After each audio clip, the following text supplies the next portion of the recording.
على رسوله الكريم اما بعد نن به موږ وایو سبق نمبر 5 کوم یو سبق نمبر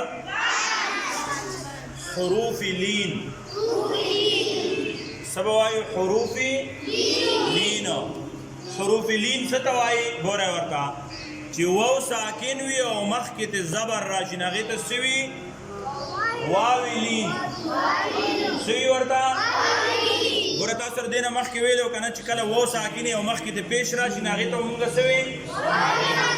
واو مده ټیک شو هغه واو مده وه ځکه چې هغه واو ساکن او مخکې ته پیش راغلی و هغه خبره ختمه شوې ده هغه خو تاسو ویلی دی خو کله چې واو ساکن او مخکې ته زبر راشي په مخکې حرف باندې نو هغې ته به مونږ څه وایو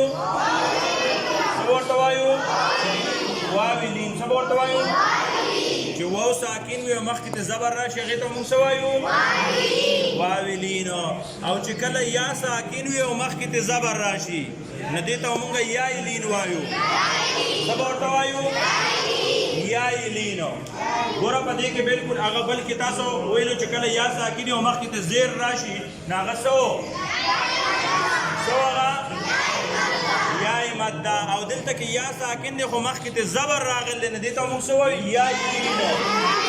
دا وګورئ آسان ذهن کې ږدئ دا واو ساکن دی د دې نه مخکې چې زبر راشي دا به واو لین شي یا ساکن دی مخکې ته زبر راشي دې ته څه وي یایلین ګورئ با واو زبر باو با یا زبر بی باو بی ګوره دا به اوس تاسو دلته وګورئ دا مثلا چې کوم دی نه تا بچین دا به څه شي دا بم تاو تای نو دا چې تاسو زه دا به دا موږ اوس تاکو مثلا سا واو زبر ساو سا یا زبر ثای او ثای نن زمونږ سبق نمبر 5 حروف لین چې کله واو ساکن وي او مخکې ته څه راشي زبر نو هغې ته څه وي واو لین او کله چې یا ساکن وي او مخکې ته زبر راشي څه وي ورته ٹھیک شو دا به تاسو تر یا پورې د دې مشق وکړئ انشاءالله حروف لین چې په قرآن مجید کې تاسو ته کم ځای ته راځي کم ځای کې تاسو ته پته لګي لکه مثلا دا وګورئ دا مثلا خوف راغلی نه دا به دې ته به تاسو بیا څه وایئ واویلین ځکه چې واو ساکن دی او مخکې ته زبر راغلی ټیک شو او مثلا تاسو ته دا راشي چې کله درته دا راشي دې ته به تاسو څه وایئ واو مده سوچ په کوئ چې واو ساکن یې مخکې ته پیش نو تاسو وایئ چې دا خو مونږ ویلې دې ته واو مده وي ټیک شو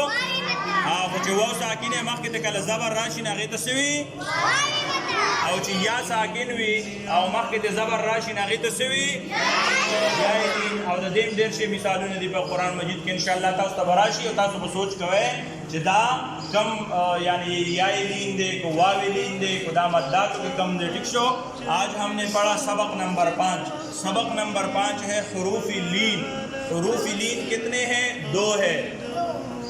جب واو ساکن ہو اور اس سے پہلے والے حرف پر زبر ہو تو اس کو واویلین کہا جاتا ہے پہلے ہم نے پڑھا تھا کہ جب واو ساکن ہو اور اس سے پہلے حرف والے حرف پر پیش ہو تو وہ واو مدہ کہلاتا تھا اس کو لیکن یہ کیا ہے واو ساکن اس سے پہلے زبر ہے تو اس کو واویلین کہا جاتا ہے یہاں پر یا ساکن جب اس سے پہلے زبر ہو تو اسے جو ہے یایلین کہا جاتا ہے اور جب یا ساکن اور اس سے پہلے زیر ہو ہم نے پڑھا تھا تو اس کو یائی مدہ کہا جاتا تھا ٹھیک ہے تو یہاں پر ہم نے سبق نمبر 5 حروف لین کے بارے میں پڑھا وہ حروف لین جو ہے وہ کتنے ہیں 2 ہے ٹھیک شو تاسو بم وای چې حروف لین سور دي 2 دي ٹھیک شو پوه شوئ پې